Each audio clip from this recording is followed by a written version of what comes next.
my vacation a few weeks ago, I took two books with me. One was Christopher Hitchens' memoir called Hits 22, which I had begun, but I wanted to finish it. And the second book was a book by his brother, Peter Hitchens, called Rage Against God. Peter Hitchens, like his brother, is a culture commentator and a writer in Great Britain. And it was a very interesting experience to have the two Hitchens brothers more or less debating in my own head during the vacation. In fact, one night I dreamt that Christopher Hitchens came and argued with me. So I had the Hitchens brothers very much in mind the last couple of weeks. Peter Hitchens' book is fascinating.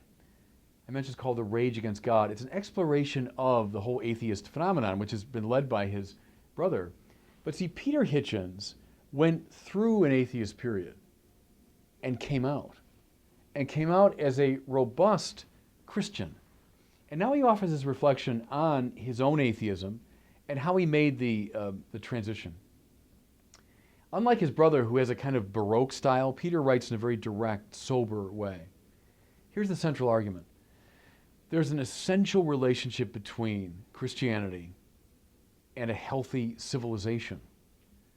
The compromise of Christianity, which is so cavalierly bandied about by the atheists, actually has very severe civilizational implications. Now, here's his experiential argument for this. Peter Hitchens was, for a time, a foreign correspondent in Moscow, late 80s, 90s, the period when, in the Gorbachev reform, the Soviet Union was kind of breaking down. What did he see? He saw a society in almost total collapse. Corruption, political and cultural, at almost every level and in the deepest way. Alcoholism rampant. Abortions far outnumbering live births. In a kind of telling detail, he said even the common courtesies, exchanging common signs, the holding of doors and all that, gone. He noticed a society in a sort of moral collapse. And he began to see something. There's a correlation between this collapse and the steady attack on religion that went on in the Soviet Union long before the Stalin period. At the very beginning, at the period of Lenin, there was an attempt to root out religion. And it was not a harmless preoccupation. It resulted in societal collapse. What were some of the marks of it? Well, a lot of priests and nuns were simply put to death. Many churches simply shuttered. The few priests and nuns who were allowed to survive were regularly pilloried, publicly ridiculed.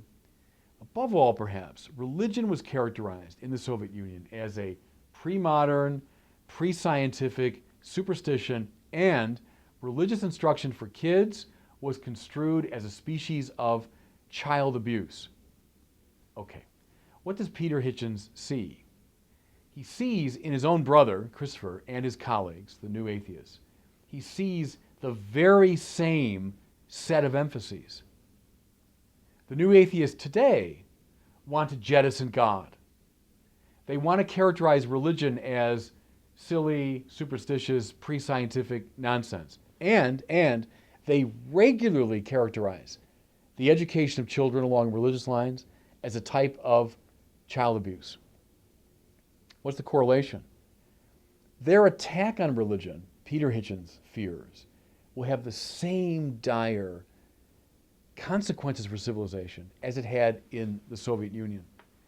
Here's what gets him, especially about his brother, and I noticed this too.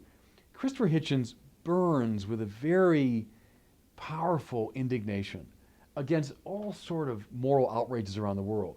He's full of moral indignation, very strong sense of what's ethically right. His brother Peter says to him, like it or not, you're going on the fumes of a dying civilization. The very civilization you want to put to death, namely the Christian civilization, is what bequeathed to you this keen sense of moral right, moral wrong. See, and here's where the argument gets a bit more pointed. Take God away, eliminate God, morality becomes a question of will. It becomes a matter of the human will. I decide what's right, what's wrong. And since there are weaker and stronger among us, at the end of the day, it becomes a question of the will of the stronger. What's morally right? Well, what the powerful people say. Now, watch it in any society. where an objective sense of God has been compromised, you find precisely this devolution of ethics into will, and finally the will of the stronger. Though his brother, he says, wants to resist it, it's hard to resist the comparison between what the Soviet Union did and what he's recommending now. And he sees in our own society this danger. If we set God aside, we're also setting aside the ground for objective morality. Certainly Christopher Hitchens has had his say the last several years. He's written a lot, he's spoken a lot, many have heard him. Can I recommend you might pick up this book, Rage Against God, and spend a bit more time attending to his brother Peter?